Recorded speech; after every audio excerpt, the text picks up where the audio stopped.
Hey everybody, thank you for joining me once again. Random video popping up here in the middle of nowhere because I hit 400 subscribers on my YouTube channel today. I seem to have made a thing of every 100 subscribers to let's do a video that's specifically shouting that out as a thank you to all of you who have bothered to subscribe to my channel and watch my stuff and listen to my voice and comment and share. And I watch a bunch of YouTubers and stuff like that, and I listen to them say the same thing, and I get it. I mean, still a little nobody, but I'm having a lot of fun with this, and I'm still shocked that I've got this any kind of subscriptions or subscribers watching my stuff at all. But I appreciate it. It means a lot to me. So at 400, what can we look at now? Well, I thought that I think it was my 100 subscribers, I believe, video I did. I think is 100 or 200. I showed you like the first comic book I ever made. It was this long 40-page slog of just the most ridiculous amateur first level stuff a 13 or 14-year-old kid would do. It was a lot of fun. But I have some more stuff. My some works that I've done that have been printed in small press instances for some small press books. We're going to end with this one, but first off, this one, the only thing with this book is the cover, and it's not great, only in as much as I had to conceive of it, draw it, ink it in like a matter of hours. Emerald Star Comics, I don't think that they are doing anything anymore, but they put together this book. They had a bunch of artists and writers and creators doing their own small stories. And this was like a sampling of all of them. And there is some pretty legitimately good stuff in here. And they asked if one of us, there was a conversation put out there if one of us could hurry up and draw a cover that featured all of the characters. And I was like, fine, yeah, I'll do that. I'll bang one out. I'll see what I can do. So that is what was on the cover of this book. None of the interiors here are mine. There's a lot of good things in here. Well, some good things. This stuff sucks. But they asked me to throw this cover together because they needed to get this book printed and out by some specific date. So I drew this. I got off work, I went home, and I looked at the characters, and I referenced them, and I just hurried and drew it, inked it, took it to a place, scanned it, cleaned it up, and emailed it to the guy, and they had it colored that night or the next day, and then off to the book. So, and this was a thing that they mailed out a bunch of copies to all of us to go give to our local comic shops, and I just kept one. It's kind of not really a big deal. This was from, I'm trying to see if there's a date on this. No, not that I can see. No big deal. Anyway, simple thing. This thing here is something that I forgot that I had, that I even existed. This is not me. This is not me, my artwork on the cover. For Ronin Studios, I wish I could remember what it was, who they were. Some online group of artists and creators that got together to do some stuff, and they were printing books. We weren't paid or anything, but it was going to be printed. That was enough for me, so I wanted to throw my stuff in there. This is not me.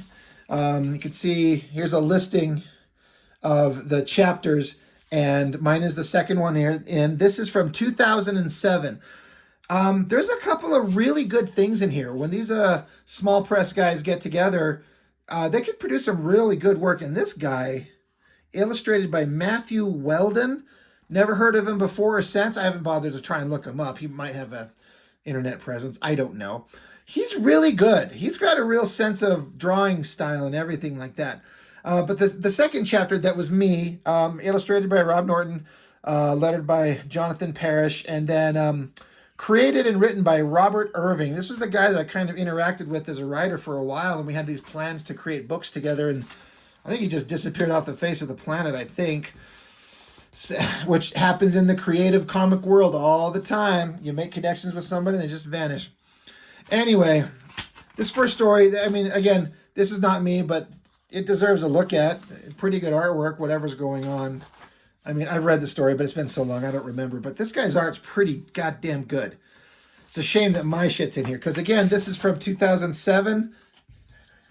So, what 15 years ago? I was doing my best. This page right here starts me. But obviously, there's a lot of things I did wrong. But I was really trying.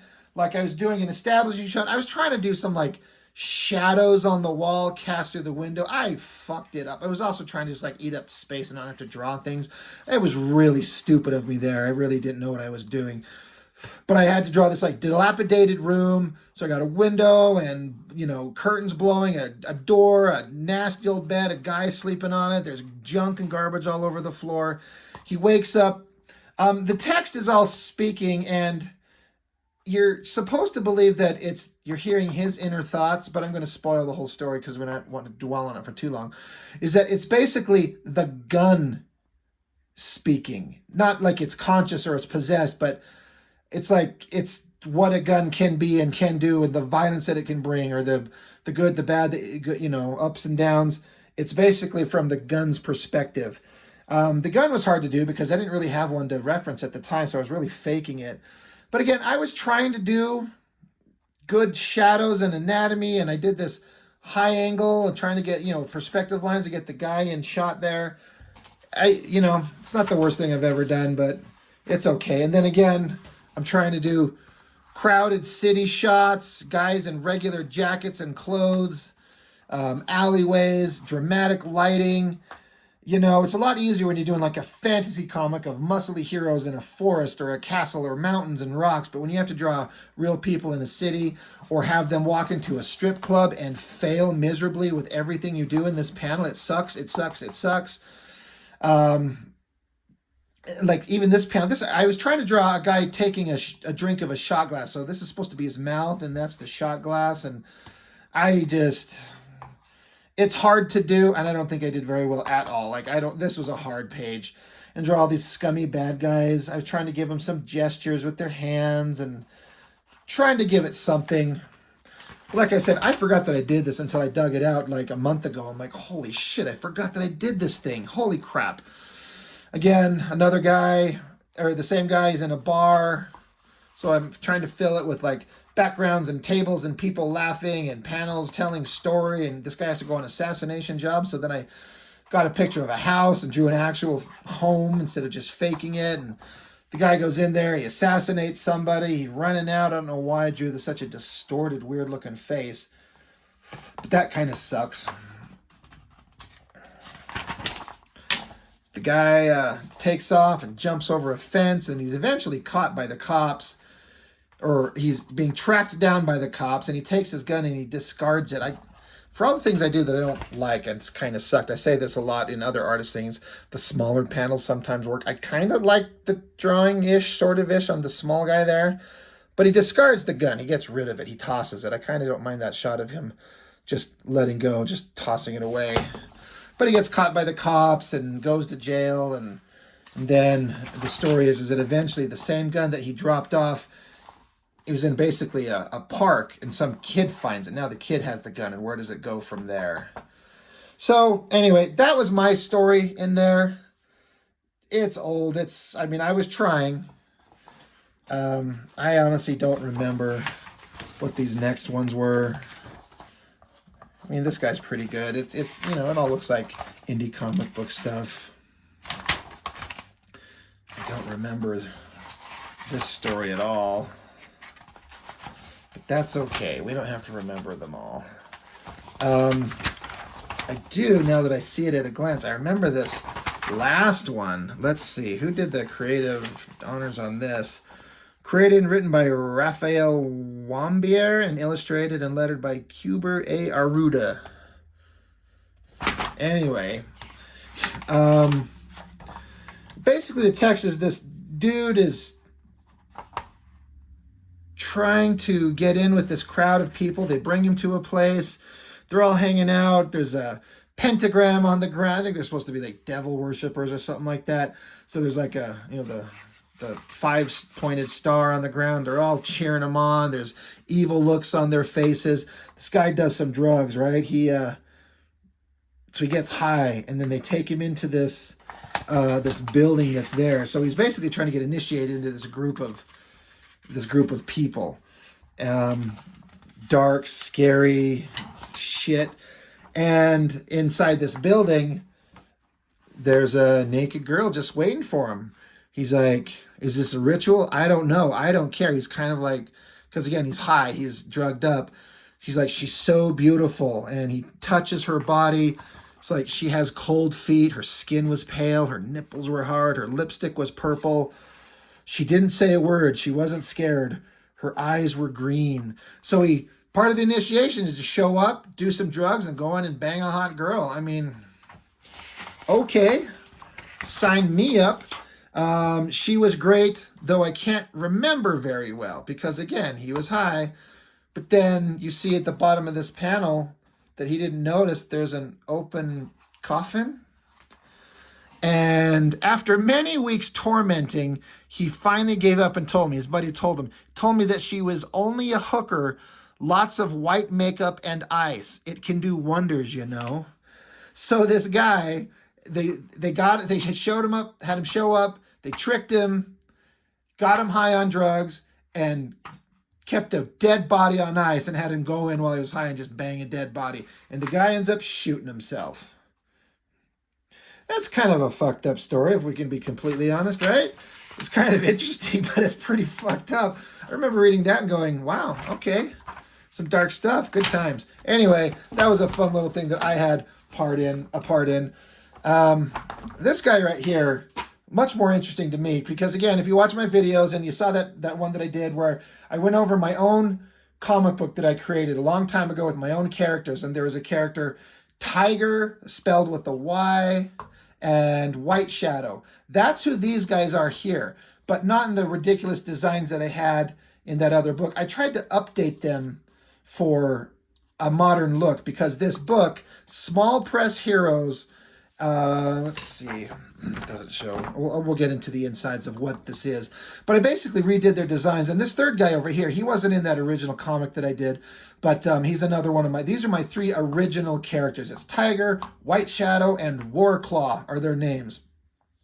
And there was this small press book that a bunch of us put together, not headed by me by any means. I'll get into the guys, the creatives of all of this. But the idea is that you can get copies of the book printed up with your characters on the cover if you wanted to, like, because there's a bunch of chapters in this book drawn by different people. So there's covers A through J, and all these guys did different covers for their basic, if you did a chapter in the book, you got your cover submitted, and then they would print up copies of the book with your characters on the cover of your copy. I think that was a great idea. So I got a hold of a guy and I paid him out of my own pocket to color it up. And I think he did pretty good. I specifically wanted this like glowy, misty background. And he did this cool energy effect because my character, White Shadow here, he's all about energy projection and stuff like that. So it says in here, Small Press Heroes. Welcome to the premiere issue of Small Press Heroes. This is 2013. Small Press Heroes is the cooperation of over a dozen independent creators to produce an exciting, cohesive story of humans fighting for survival during an alien invasion. The creator-owned character appears in their own chapter of the war, written, drawn, and lettered by the creator. The characters speak in their own voices to bring about an authentic creator-owned experience. Editing was kept to an absolute minimum to ensure that each chapter would be unique and diverse. The story: Emperor Glixos has invaded Earth with the intent to eradicate all living species on the planet in order to replicate his homeworld. Once established, he will use the reshaped Earth as a springboard for further conquest. His plan was flawless at first. With 10 amazing creator-designed and character-specific covers, Small Press Heroes #1 is sure to impress. Let the battles begin. And this was an imprint of Red Leaf Comics in 2013. There's not any names on here, but right here, if you can see, words by John Michael Helmer. That is the guy who basically orchestrated this whole thing, to my memory. Him and I worked really closely for a long time and did a bunch of things and a lot of work. It helped let me train and practice and see things get done and produced, and networked with a bunch of people. So John Helmer did a lot of things for me, and he was a great help, and he's a great guy. And he wrote many of the stories in here, including this opening one, art by Stuart Patrick. I actually, at first, I didn't super care for the artwork in this, for Stuart Patrick, but as time and maturity has come along, I actually kind of dig it a lot. I actually really like his very detailed, crosshatchy, not traditional superheroic shit. Like the planets are like, they're supposed to be circles. He didn't even put down a template to make a circle like I would do, but I actually really like it. I like it now. I at first I didn't think it was the right choice, but now I totally do. But it opens up with a 2-page spread, that first page, and then this one of like things falling from the sky, farmers running, you know, kind of like War of the Worlds, things smash into the ground. Excuse me. And out pops these like robotic monster creatures. Now, if I remember correctly, because again, it's been a long time since I thought about this, I think John Helmer asked me to design the robots. This now starts a short story that I drew for him. I think he asked me to draw the robot or design the robots, and I think some of the other creators in the book who were then required to follow the same robot design didn't care for it because it felt too cartoony, like something off Futurama, which is fair. I'm not great at designing things. I tried to make up something that was simple to draw and kind of fun, so I did this bubble shape with these claws and whatever. It is what it is. It's in there. But so again, there's a chapter in this book with my characters, but this is not it. John Helmer, so he asked me to draw this short story to kind of set it up. This is February 16th, 1944. John Helmer liked to do a lot of World War II based stuff. And so this is the characters in World War II, I guess, first encountering these things. So this was a challenge to draw, you know, characters in a World War II setting, which I found cheap ass ways to get around it. But you can kind of make a believable setting if you can draw a bunch of rubble and bricks and shattered rubble, which makes sense in a World War II setting. They're in a horrible battlefield in a smashed city, so I kind of faked it, kind of channeling my inner Mark Silvestri in the way he draws rubble. But the two characters are hiding from this big monster. I actually think I redesigned this girl's outfit. They had a design on her that was like a skimpy swimsuit thing, and I redesigned it to a full body thing, which I actually really liked the design, and they let me keep it. But they're hiding from the monster robot. It smashes its big robot hand down as they dive out of the way.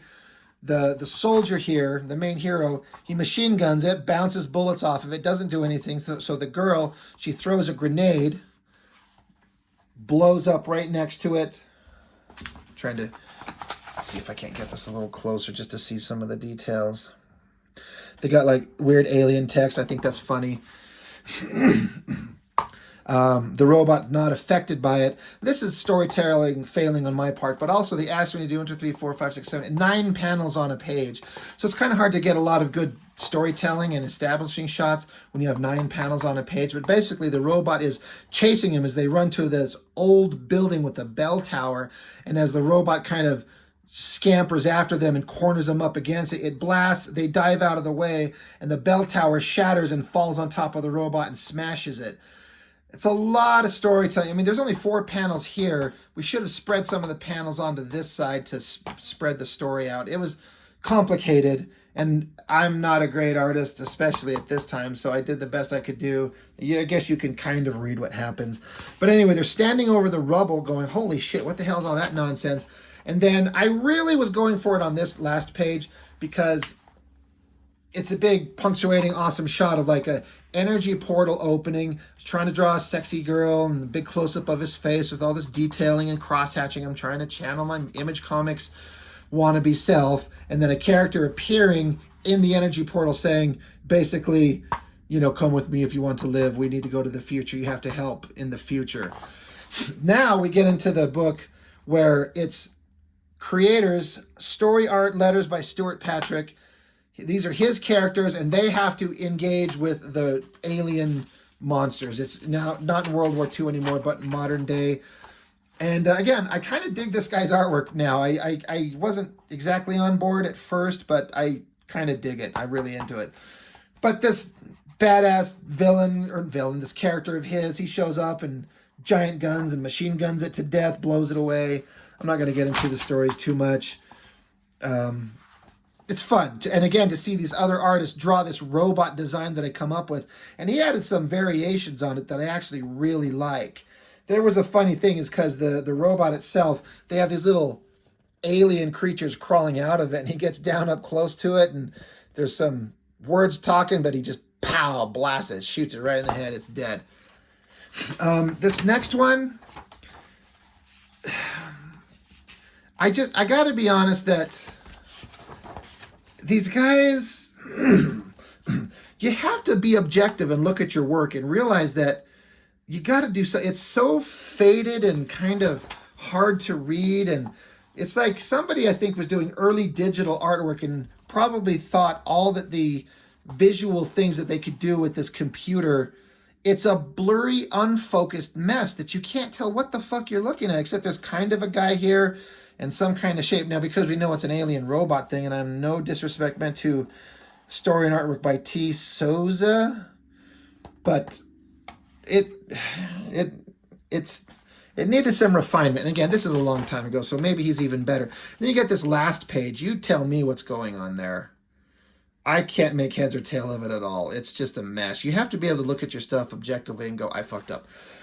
This one, I'm a big fan of because it's my brother who has joined me on some of the videos.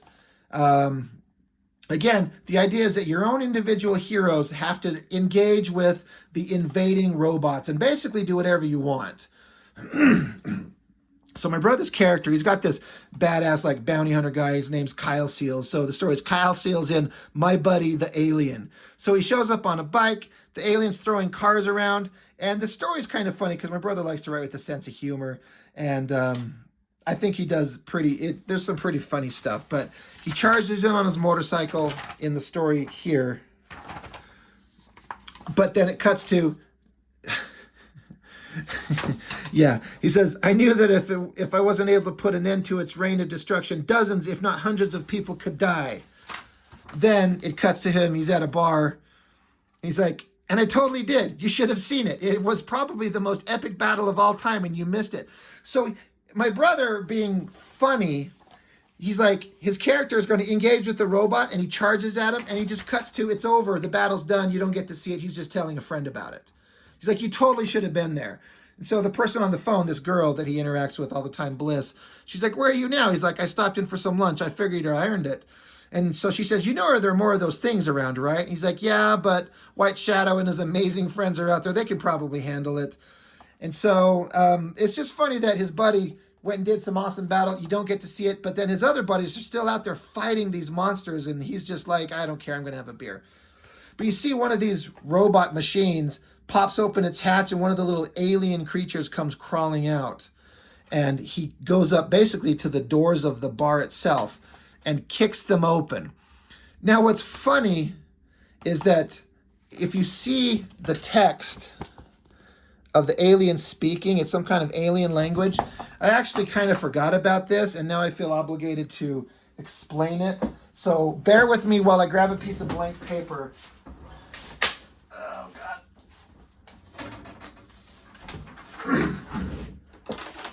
And I'm going to get a pen.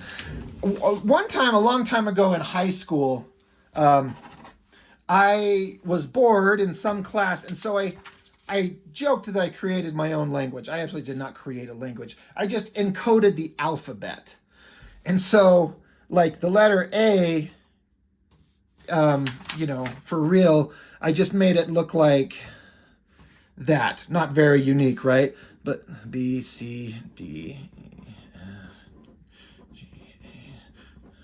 pardon my terrible handwriting, but a B was this, a C, a D, E, F, G, H, I, J, then K, L, M.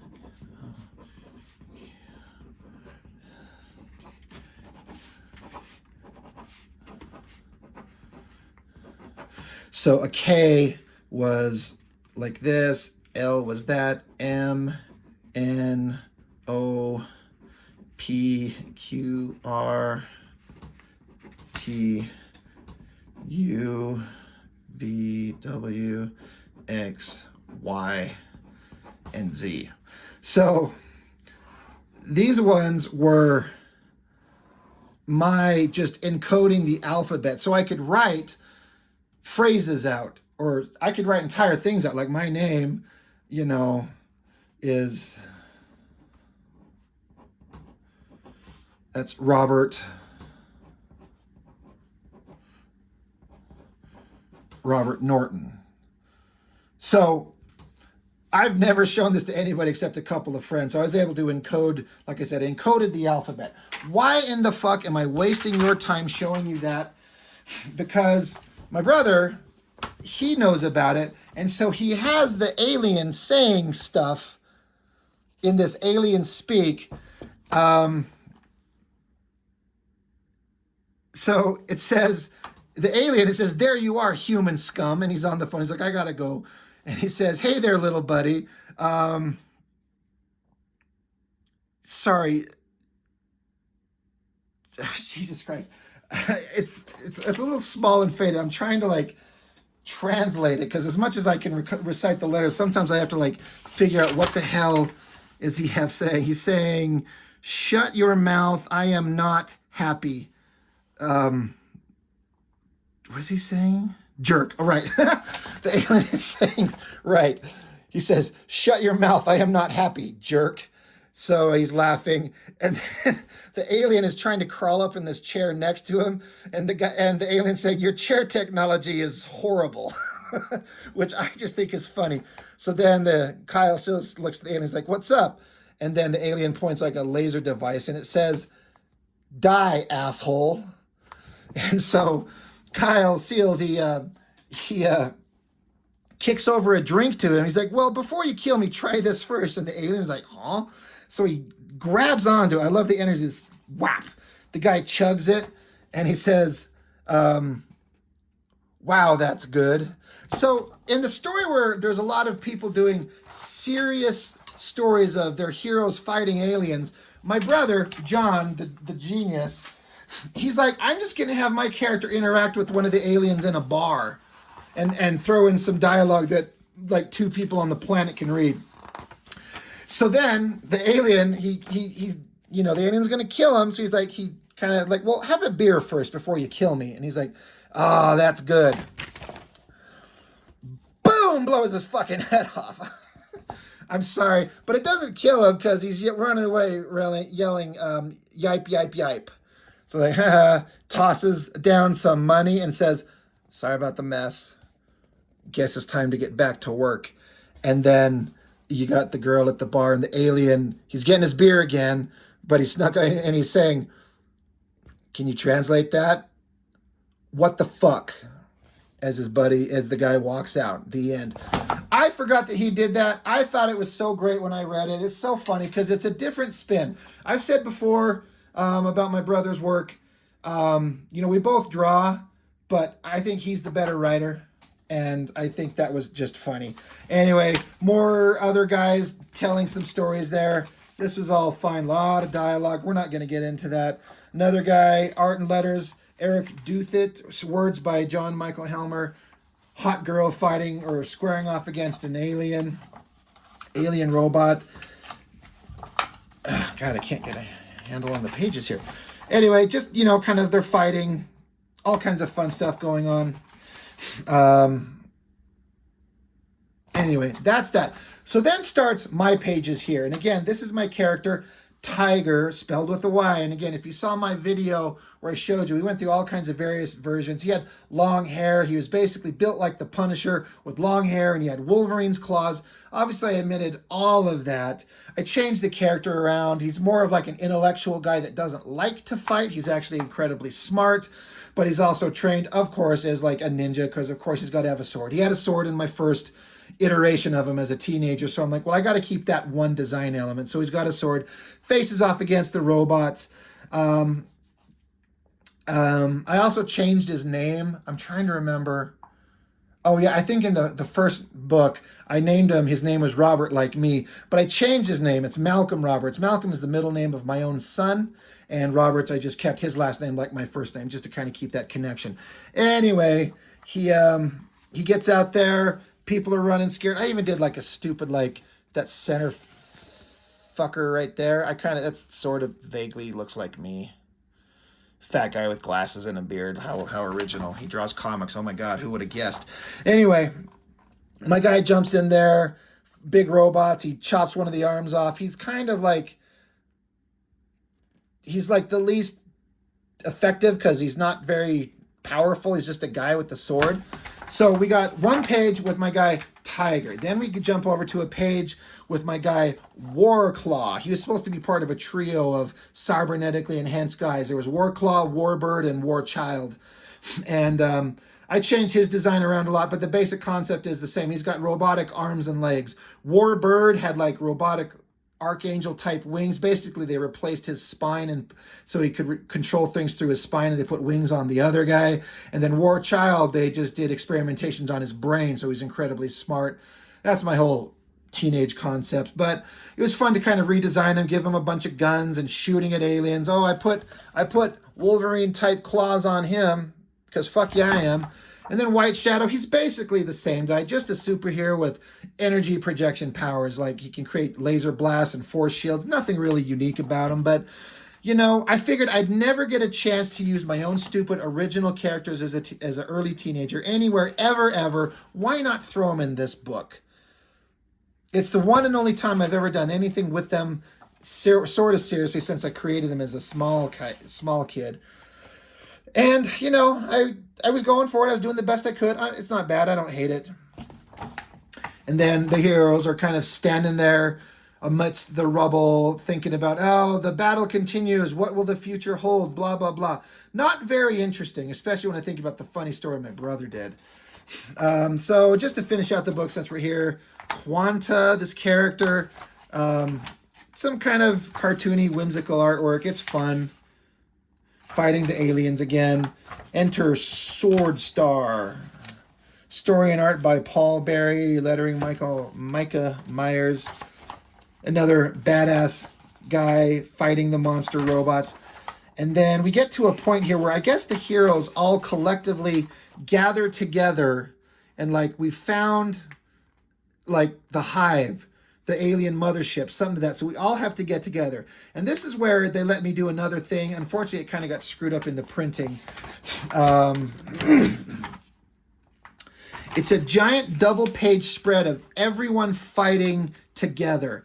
And unfortunately, I don't know if it's because I did something wrong in the drawing or the printing just wasn't set up for it, but where the pages join together, we lose like an inch. Yeah, like you could see how it's just completely cut off. So that sucks. I don't know if I did something wrong or they did something wrong or whatever. But I basically had to take all the characters that were in the book before and have them fighting. So I put in a giant version of the robot monster there, and then a bunch of the little alien squid guys, and like an emperor version up here. So I've got my brother's character, that Kyle Seals. He's wearing a shirt like we've all seen. It's like an original Nintendo remote control. It says "Know Your Roots." That's a shirt that he would actually wear, my brother himself. He's blowing away an alien. You got my guy Warclaw. I got him down there. Some warrior babe up there like melting the guy. I was trying to have all their powers do different things. Like her powers are like dissolving it. But then this is my character White Shadow doing his laser blast, blowing a hole into it. You got Hot Girl there fighting a monster. You got, here we had like the very first story. Not the first story, but this badass Rambo type guy, whoever he is. I have him there pointing a bazooka at the Emperor alien. Got this sword-wielding guy cutting one of the Emperor's tentacles off. Down here, you've got more alien creatures fighting with some of the heroes. And I did throw in a little tiny thing. My character, my original guy, Tiger with a Y, who's a bad motherfucker. He's just a human. This guy. In the spread, I put him up there on top of the giant alien Emperor's chair with the sword pulled up as if he was about to deal the death blow, like jump down and jab the sword into his brain and kill him. Yeah, I threw that in there because I drew it, so fuck you, I wanted to. This was a lot of fun. It was challenging, especially back then, to compose something like this. Like I really tried to make this character, the center guy, look good because I really respect the creator of that character, and then it gets squished and kind of melded in there together. It just kind of goofs up everything, but it just kind of, the story kind of wraps up. The aliens take off, and then it's over. It's done. Anyway, so that's fun. White Shadow. It's the name of the guy, but maybe that's the title of the whole book if I were ever to do anything with them. I would kind of like to revamp them and have something to, I like to do a superhero comic with my own original characters like these guys. As I think about it, I don't have anything to say. I'd have to really sit down and think about it. Like we've all seen that Chasing Amy movie with Ben Affleck playing the comic book artist, and he said something like he wanted to get back to doing something more personal, like the first book they did. And the girl asked him, "Well, why don't you? What's stopping you?" And he's like, "I need something personal to say." And I don't have anything to say with these characters. I don't know what to do with them. I guess if I had an opportunity and it was required, I could sit down and come up with something. But I'm sure that probably won't happen. I've got other things I'm a little bit more interested in. But it's fun to like take something that you did from when you were just a kid and starting out that's just, they're so terrible and they're so ridiculous, and get a chance to revamp them and try to make them interesting for something. So the Small Press Heroes book, I'm just looking to see if there's Red Leaf Comics. They were a great group of guys to work with, and I made a lot of friends, made a lot of connections, learned a lot doing a bunch of work for them. It's all practice, it's all training. You're trying to get better, and it was a lot of fun. So I actually just wanted to when I sat down here to do a 400 subscriber video, I wanted to do like a quick 10-minute video. But then I'm like, I'm going to bust out all these books where I had something to do, old printings that I've done, books that have my work in them. Now we're at like almost 40 minutes. So as always, if you have stuck around this long, thank you. I know this isn't like a Jim Lee comic or a Todd McFarlane or something awesome from Image from the 90s. It's just me showing my own bullshit. But for those of you who subscribe and watch, and I see those of you, there's several of you who comment on almost every video, and you guys are the champs. You guys are the ones who I notice and I see it, and I try to respond to everything if I can. But I see you guys, especially the ones that interact with me on a daily basis. And I'm sitting here trying to, I could name some names, but I'm not going to, because if I name some but I forget others after, I'm mad that I mentioned some but not the others. But you guys know who you are. You guys that comment on all my videos and interact, thank you. You guys are awesome. I appreciate it so much. Thanks for watching my stuff. Thanks to 400 subscribers. That's pretty badass.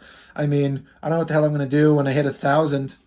I mean, and the way I'm going, it'll only be like 2 or 3 months, maybe.